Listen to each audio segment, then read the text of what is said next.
It is Pride Month, but what you're about to hear pertains to 12 months of the year. We are talking about how to courageously live your truth as a gay person. My name is Elizabeth Adkins, and here at Two Sisters Writing and Publishing, we are so very proud to present None Better, an amazing love story by Joanie Lindenmeyer. Welcome to the third of 6 amazing interviews with Joanie, who shares her truth. And in this book, her inspiring story about a 40-year beautiful love life with her partner, Carol, who's no longer with us. Joanie, welcome. Thank you. Hi, Elizabeth. Happy day to you. And it's Friday. It's Friday. It's a happy, happy day. And I'm so happy to talk with you about all these wonderful topics. Yes, I always love talking with you about things too. Yes. Excellent. Excellent. So, Joanie, in your book, which is so beautiful and available on Amazon and wherever books are sold online, None Better is an amazing book that shares your 40-year experience of falling in love with a Catholic nun, Carol, and spending 40 years together with her. So you exemplify courageously living your truth, especially coming out in an era of the HIV/AIDS crisis of the 80s, when the LGBTQ freedoms of today were just a distant thought and gay marriage seemed an impossible dream. So, Joanie, what's your advice to anybody who wants to courageously live their truth as a gay person? You just always hit the nail on the head, don't you, Elizabeth? Yes. Oh, my gollies. I was thinking about that in prayer this morning, and I have received, and first off, hello to everybody, and thank you to everybody for all the cards, the texts, the letters you have written to me, pointing out my courageousness and inspiring you to be courageous.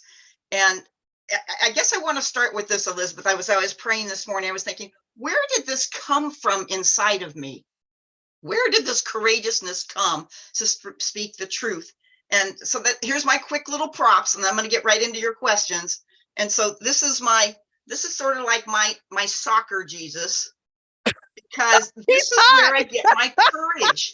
And I've had this ever since I was in middle school or high school, and it's in the bedroom. And it's like, that's my soccer Jesus. And that's where my courage comes from. And what does soccer Jesus mean? My soccer, because he looks like a soccer player to me.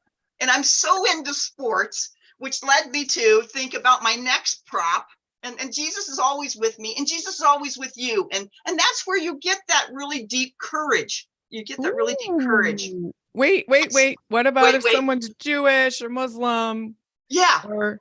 Then you're going to have your own higher power. Yes, whatever that is, whatever that source is. And I'm thinking of my good friend Fran, and hers is all about light. That's her higher power, is light. Mine just happens to be Jesus, but find your higher power, Mm-hmm. Okay. So that's one of the things. And then this is my other one. I don't know if you can see this. This is a very, very old baseball glove that came from my grandfather, Alfred, and then my father, Ralph Lindenmeyer. And it's about, we learn from each other. We get courage from each other.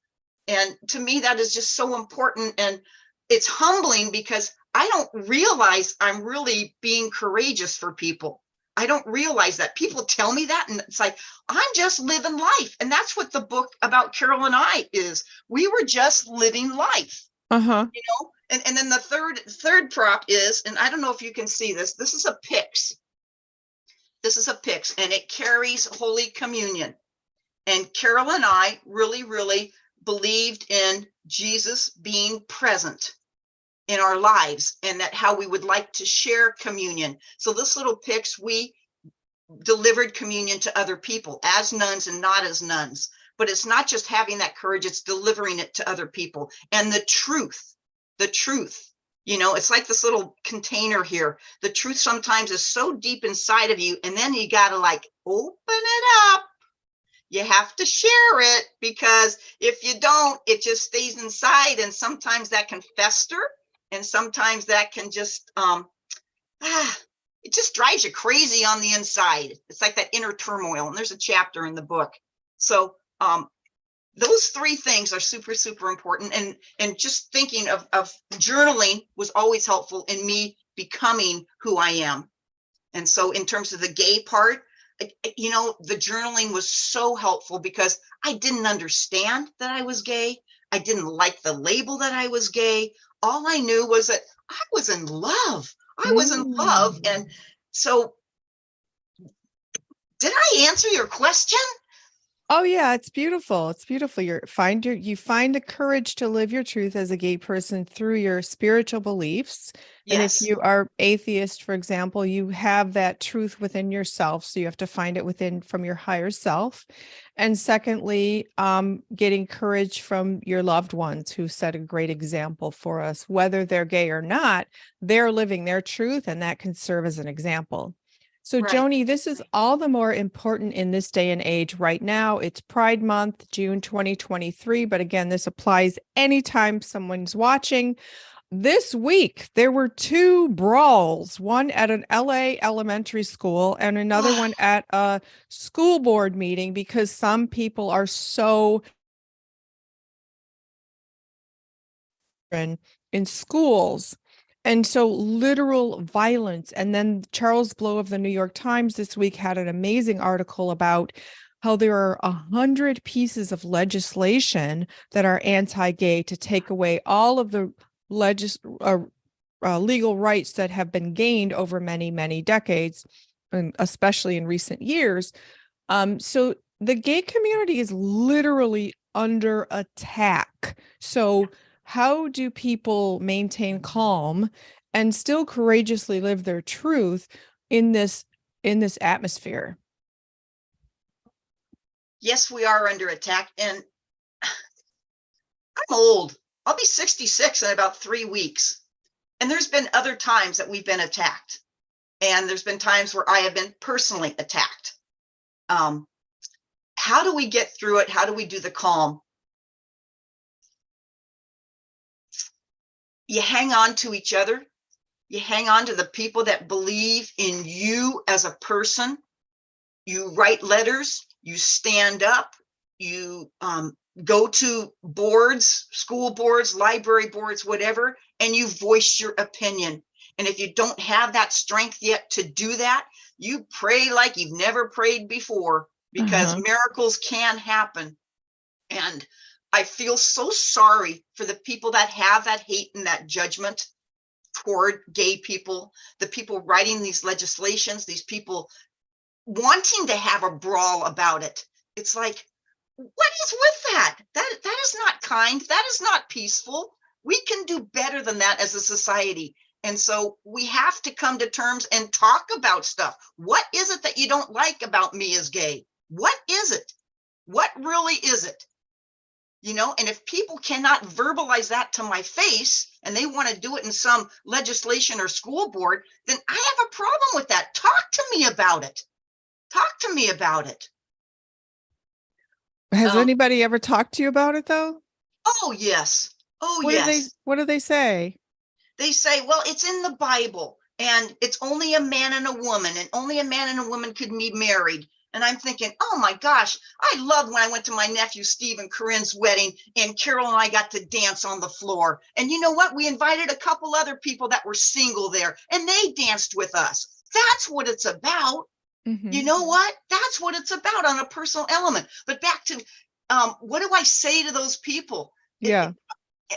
Sometimes it's not even saying anything. It's just me being me. You don't have to say it with words. You say it with actions. You know, if I'm all of a sudden opening a door for somebody to come in the room, or I'm getting them a glass of water or a soda pop, or I'm doing something. The other day at our skate rink here in for our Pride, there was a man and he was having trouble lacing up his skates. Let me help you. So next thing I know, I'm on the ground trying to lace up this guy's these guy's skates. You know, it's action versus words sometimes. And do you get any kind of evidence that they've changed their attitude because of your kindness? Yes, I have seen that happen over and over, and I call those miracles. I They are. absolutely call those miracles. I can think of an organization that Carol and I used to belong to, and some of the people were very homophobic. They got to know us, and you know what? It was by that time they just started calling us women of the cloth. And that was a big, big thing. Wow, Joanie, people can change. People can change. And I don't want to be hateful toward them. You know, that's the thing we have to watch out for, you know, because, you know, do you really feel like punching somebody in the face when they're anti you? I'm not there. I'm like, you know what? I'd rather give you a hug. I love that. That's beautiful. Oh my gosh, that's beautiful, Joanie. Thank you. So, wow. Okay, having the courage to actually confront a hater takes extra power. So, there's probably tremendous fear for your physical safety, not to mention your emotional safety in that situation. So, tell me about how you felt in that moment to overcome any fear. Sometimes I'm scared in my boots because I'm not sure what's going to happen. And that unknown can be very frightening. And that's where it's helpful to have an ally, a person that loves you for who you are, standing there with you. That is so much better. If you're by yourself, it's more scary because sometimes I have had to remain quiet and silent and secretive because I was afraid that something would happen to me. And I did not want to have harm come to me. And I was scared. Other times it's like it could just roll off my back. One of the stories in the book talks about the tomatoes flying at me, you know, and I don't know. I felt fine. I felt peaceful about it. I felt that my soccer Jesus was going to take care of me. And that's all I needed to know, was that I was going to be taken care of. Now, I don't know why, but it just, you know, Elizabeth, it's just there. It's that faith. It's that love that you know you're okay and that God's got you. Yeah. Boy, here we go again. You do that every week. You trigger something. Oh, that's beautiful, Joanie. That's beautiful. That is beautiful. So what do you think of me? Do you think of me as a courageous person? Oh, tremendously. Why? Well, okay, so if someone comes out and lives openly as a gay person in 2023, there's gay marriage, it's legal. There's Pride Month, which is huge. There are organizations, there are communities, there are whole cities that have giant gay communities where you can live and love and just be free. You came out in the 80s, the early 80s. Yeah. When the HIV/AIDS crisis was creating a lot of hatred, suspicion toward the gay community. Secondly, all the freedoms that we have today were not even a distant dream. Yeah. Third, there was lots of violence against gay people. And fourth, for you, there's the added component of you being a nun, which you took a vow of chastity, obedience, and poverty, and as did Carol, because you were both nuns. So you went against the grain on multiple levels, but because you feel this protection from Jesus, your higher power, and because you were so committed to the love that you two had that was so healing for so many people, because you created your own community in Brookings, Oregon, you succeeded, Joanie, and you got through pretty unscathed. In the book, you talk about the tomatoes being thrown at your sex education, sexual health, or health program. Yeah, people were throwing tomatoes at you. And then when you were a gym teacher in California, there was a terrible situation that happened, but you got through those with grace and forgiveness. Yes. And that's a perfect, beautiful example to others that, yeah, there's going to be some ugliness, but you can get through. And it has never tampered your joy. You continue to live this loving, adventurous life with Carol that most people can't even dream of with their partner, whether they're gay or not. So yeah, you epitomize courage, Joanie. And I don't, it's so crazy because I don't see it that way. I just see it like, we're just living life. We're just being the best people we can be. We're just, I don't know. It's weird. I don't know. Do you see yourself as courageous? I read your book. It's like, holy moly's. Yeah, in my Courage. memoir, do I have it here? God's Answer is No, KNOW, Lessons Oh from a my Spiritual Life. gosh. I revealed things about my connection to God and Jesus, who I believe is non-denominational. So this is for people of every religion. It's spiritual, not religious for me. Um, I revealed my spiritual beliefs and my experiences in meditation with God and Jesus and the angels that some people might think are way out there, but for me, it's real. It Right. transformed me, it healed me, and it enables me to shine brilliantly, brightly for the world to share the joy that you share, Joanie, and it lights up people's day, whether I'm at the grocery store, the gas station, the bank, the gym, wherever I am, my energy, because of this higher source courage Yes. to be Yes. me, lights up other people and they go Yes. and light up other people. So that's our gift. That's our mission. And yours is specific to doing that as a gay woman, LGBTQ person, to enable other people who might be scared and silent, hiding, to finally open up and shine, because then they'll Mm-hmm. help other Mm-hmm. people shine. Mm-hmm. Mm-hmm. See, and you've lived it and I've lived it. So it's like we don't just talk about it with these words because we're living it. And Mm-hmm. so I think sometimes when you're living it, you don't even realize it yourself. I didn't know until this book, and it hasn't even been 1 year. It hasn't even been 1 year that I've known you. Not even 1 year that the book has even been started. That you told me, geez, you're courageous. You're following this trailblazing thing, and I'm going, I did, really. Really, I just thought it was about all of our fun stuff and crazy stuff and the way that God was always around, and you're the one who brought it out of me that, yeah, you are courageous. And then all of a sudden it just kept coming from the whole world. Joanie, keep telling your truth. Keep telling your truth. And then Yeah. when Carol died, oh my gosh, talk about truth. Oh, I think grief was the hardest thing on the planet I've ever been through. Oh my gosh, talk about truth. Oh, Mm. I don't even think we as a society even deal with that very well, and whoo, that's a whole other topic right there. But Yeah. yeah, Well, Joni, to your testament, Carol died in January 2022. correct, That's less than a year and a half ago. And you wrote correct. your book, you started writing your book 5 months later. Yeah, I started it July 13th. That's Oh, when I then actually that's started 6 my months. writing. Yeah, Okay. I met you July 15th. I just Uh-huh. looked that up on my phone. I going, oh my gosh, Oh, yeah. wow. So everybody, Joni had never written a book before. Nope, I met her nope. godson at the Chamber of Commerce in Ashland, Oregon, Daniel Perry Walkup, who's amazing. Yep. Here's a quote in the book by him.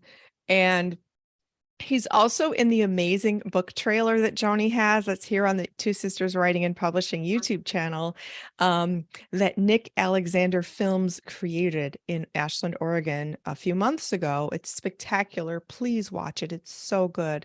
I'll put a link in the description box. That'd be great. Um, That'd be great. Yeah. yes, And yes. because of this book, oh man, I don't know if I pray every day. I pray 24/7, but I really, really believe that None Better, I think it has a purpose in universities. I think it can be part of people's curriculums or a supplement and to their educational materials. And I don't know what classes that would go in. Would it be women's or LGBTQ or religion classes? But I think our stories are so powerful that I think it could be a university book, It and should be. can you imagine all over the United States, all the different universities, the states, the privates, and oh my gosh, that they would have that book and they would read it and talk about it and discuss about it. And I'd come visit them and say, yep, I'm the real one. Oh my You can do gollies. that. I'm Yeah. sure classes would be delighted to have you in their classroom, Joni, because you provide this very, very unique perspective. Because there are people who've been through stuff and they're angry, they're resentful, Mhm, and it mhm. shows in their demeanor. They're Yeah. holding in the anger, and that you've Yeah. forgiven, you've just let go, and you're joyous about all of it. It's beautiful. Yeah. That reminds me of two stories. And I don't know if they're in the book or not. Do we have time for that real quick? Sure. Okay, one was in Portland, Oregon, and Carol was working with the Jesuit Volunteer Corps, and we went out ice skating in an ice skating rink in a mall, and she was so excited, and I was so excited, and it wasn't about the ice skating. This is back in the 90s, I guess. And it was like, we were more excited about holding hands with our skates on in the rink. And everybody was going by really, really fast or doing all these great things. And she and I were just mosily skating around, just holding hands. And it was a gay thing to us. It was just holding hands in public. It was just beautiful. And then I remember we went over to the Oregon coast because our dream was to live on the Oregon coast. And we checked into a hotel and they're like, okay, two queen beds. And I'm going, no, one king bed. And the person at the desk is like, well, no, I think you need to have two queen beds. I go, no. And Carol speaks up and says, no, we want one king bed. And so then the person at the desk goes, oh, I get it. Oh my God. It was hilarious. It was, but it's another way of standing up for who we are. It was just standing up, being truthful that, you know what? We wanted to sleep together in one king bed. We didn't want two queen beds. Sounds crazy, but to us, that was a very big thing of truth. I love that. That's I don't know where that came from, but oh well. Oh, it's beautiful, Joanie. That's wonderful.